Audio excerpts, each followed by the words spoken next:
A reading from the Holy Gospel according to Luke. As Jesus drew near Jerusalem, he saw the city and wept over it, saying, "If this day you only knew what makes for peace, but now it is hidden from your eyes, for the days are coming upon you when your enemies will raise a palisade against you. They will encircle you and hem you in on all sides.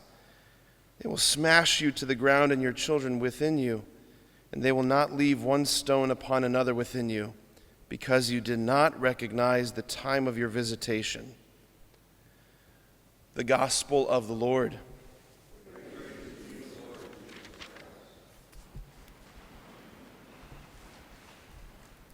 I want to continue our sort of extended meditation from the book of Maccabees, this theme of religious liberty, this theme of persecution, this theme of decision, all of those things.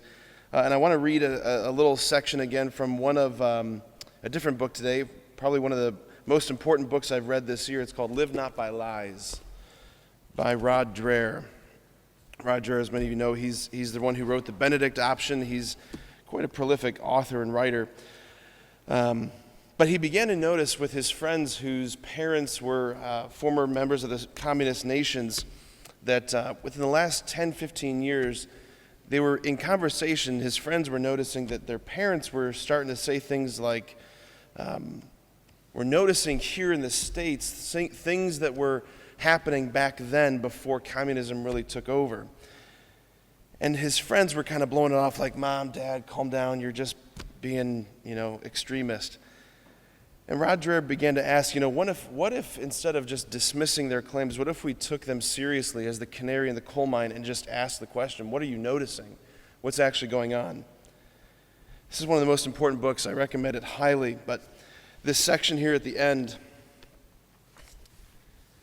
it's about suffering. And he's talking about how the children of the communists, the children of those who left communist nations, they have fallen to what he says a more subtle and sophisticated form of tyranny. He says one that tells them that anything they find difficult is a form of oppression. For these millennials, people around my generation, unhappiness is slavery and freedom is liberation from the burden of unchosen obligations. He says these people would welcome the pink police state. This is the generation that would embrace soft totalitarianism. These are the young churchgoers who have little capacity to resist because they have been taught that the good life is a life free from suffering. If they have been taught the faith at all, it has been a Christianity without tears. The days to come are going to force American Christians to confront personal suffering for the faith in ways that most have never done before. Besides, it cannot be emphasized strongly enough, the old totalitarianism conquered societies through fear of pain. The new one will conquer primarily through manipulating people's love of pleasure and fear of discomfort. We should not conflate being socially or professionally marginalized with prison camps and the executioner's bullet, the latter of which were all too real for anti-communist dissidents. But know this too. If we latter-day believers are not able and willing to be faithful in the relatively small trials we face now, there is no reason to think we will have what it takes to endure serious persecution in the future. Quote, "Without being willing to suffer, even die for Christ, it's just hypocrisy. It's just a search for comfort," says Yuri Sipko, the Russian Baptist pastor. When I meet with brothers in faith, especially young people, I ask them, name 3 values as Christians that you are ready to die for. This is where you see the border between those who are serious about their faith and those who aren't.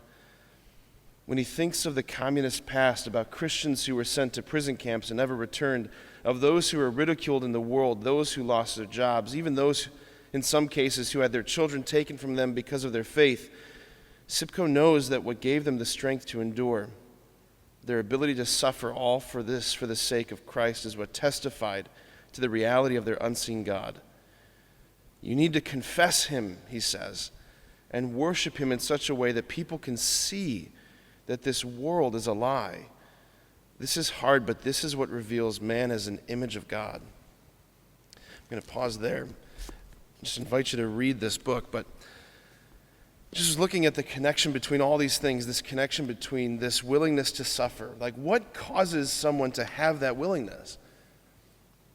The only thing that explains it is someone who has fallen wildly in love with Jesus, who has actually encountered the real person, who has recognized the time of their visitation. Like this right now, this Mass, this moment, this is the time of our visitation. This is not just one Mass among many. This is the only Mass. I was given a gift when I was first ordained. There was a placard that said, "Father, celebrate this Mass as if it would be your last and as if it was your first." And I would encourage all of us to enter into every liturgy the same way. Enter into this Mass as if it's going to be your last. What depth of your heart needs to still be open to Jesus? What levels of seriousness do you need to be present here? Are you present here? Is your heart open? Are you ready to receive him? Because all the love of the Lord is coming. Only those who've recognized their time of visitation are going to be able to do what Yuri Sipko talks about. We need to raise up a new generation. We need to raise up a new generation of Eleazars and Mattathiases. We need people who have fallen deeply in love with Jesus and have seen in him the pearl of great price that's worth selling everything to obtain that pearl. The treasure in the field, it's worth selling everything to obtain that treasure. What does it gain a man to gain the whole world and forfeit his soul? Nothing. Once you see the pearl, once you see the treasure for what it is, everything else becomes relativized. Everything else is just fighting for second place. And that's what makes us an indomitable force in the world. Amen.